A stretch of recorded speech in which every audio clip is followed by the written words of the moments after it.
On a parlé de la presse, Journal de Montréal, toujours chez Québécois, à l'émission de Denis Lévesque. Notre bien-aimée Jocelyne Cazin, qui a fait les belles années du journalisme d'investigation, elle est allée en Floride visiter des amis. Ils sont allés au restaurant et la serveuse n'avait pas de masque. Elle raconte sa mésaventure. Je suis invitée chez des amis dans un restaurant de fruits de mer dans la région de Boynton Beach. On entre dans le restaurant, nous, les 5 Québécois, avec nos masques. Mm-hmm.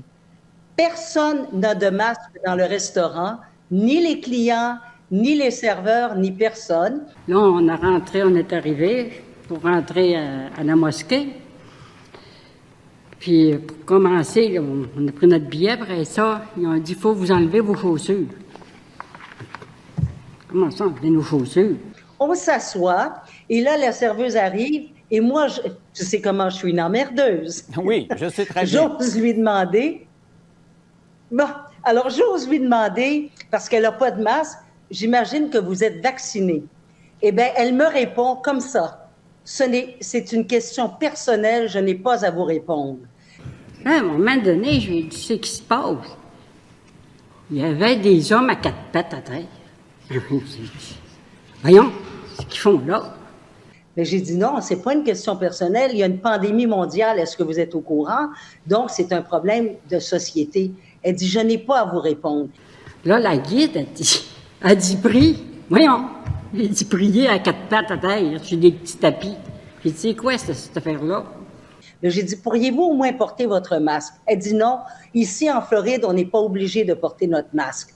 Et elle s'en va. Le gérant arrive et il me dit, madame, et puis à nous 5, écoutez, si ça ne fait pas votre affaire, vous pouvez partir. Vous savez, il y a 15 jours d'attente pour réserver dans le restaurant. Fait que là, je ferme ma bouche parce que je suis avec des amis qui m'invitent en plus, puis eux, ils aiment ce restaurant-là. Je dis, no, it's gonna be fine, no problem. On mange avec un autre serveur, parce qu'elle a disparu du portrait. On mange et à la fin du repas, après avoir payé, j'ose demander au serveur, est-ce que vous êtes vacciné? J'ai rembarqué dans l'autobus, puis j'ai dit, ça se peut-tu? Aller briller à 4 pattes sur un tapis. Il me dit, j'ai pas le droit de répondre à cette question-là, but I'm safe, don't worry. Écoute, le gérant a rappliqué quelques minutes après pour dire, vous ne revenez plus jamais dans le restaurant. Aïe! Vous êtes banni à vie de ce restaurant. Ça ressemble à quand tu faisais tu faisais sacrer dehors de partout, là. C'est la même trip, là. Oui, mais là, j'étais mal à l'aise pour mes amis, tu comprends? Oui, c'est leur restaurant préféré. Ils n'ont pas mérité ça. Mais moi, je suis restée marquée par ça, là. D'avoir vu je ne revenais pas. Écoutez, c'est gênant. C'est gênant, cette affaire-là. C'est gênant pour les Québécois. On a de l'air d'une gang de caves. Alors, elle s'en va en Floride, un État civilisé. Ils n'ont pas confiné, il n'y a pas de masque. Parce qu'ils sont civilisés. Et là, elle dit, « Hey, t'as pas de masque, toi? » Ah, ça te regarde. T'es-tu vacciné vu que t'as pas de masque? C'est pas de tes affaires. Ben non, c'est de mes affaires. Il y a une pandémie mondiale qu'aucun chiffre ne supporte, ne soutient. C'est comme si tu as des musulmans, mettons, tu as une journaliste d'Afghanistan, voilée, puis là, elle rentre dans notre restaurant. « Hey, t'es pas voilée, toi? T'es-tu musulmane? » Ben, je suis pas de tes affaires. Comment ça, c'est pas de mes affaires? Tu savais pas ça qu'Allah, tu vas brûler en enfer si t'es pas une musulmane? Puis là, la fille, elle s'en va. Puis là, ils mettent un autre serveur qui, lui, a plus de tact. « Hey, ben là, c'est un gars, fait que c'est sûr. Non, mettons une autre serveuse, parce qu'un gars, ça met pas de burqa. « Hey, t'as pas de burqa, toi? »« Non. »« Ouais, mais t'es-tu musulman? »« Ouais, inquiète-toi pas. Je suis correct. » Puis là, elle commence à écœurer le monde dans le restaurant de même. Puis là, le propriétaire du restaurant, il dit « Hey, vous finissez d'écœurer mes serveurs? Je vous sacrez votre camp.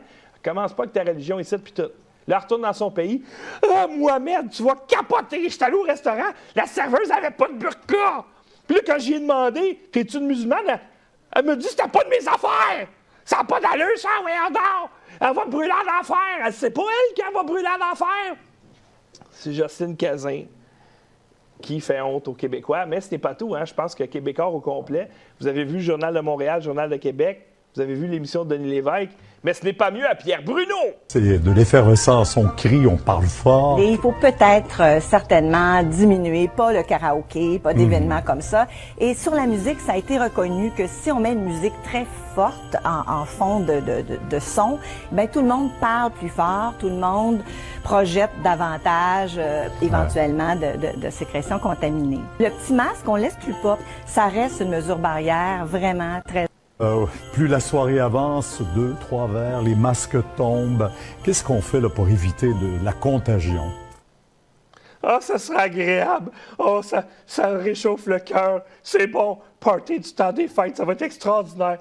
Faut juste mettez pas la musique trop forte, parce que quand tu mets la musique trop forte, le monde, il parle plus fort, puis là, il postillonne, puis là, le COVID, il se promène. Là, ouvrez la fenêtre, puis là, faites attention, pas trop proche. Mettez des masques, c'est possible, ils sont tous en vaccinés, là.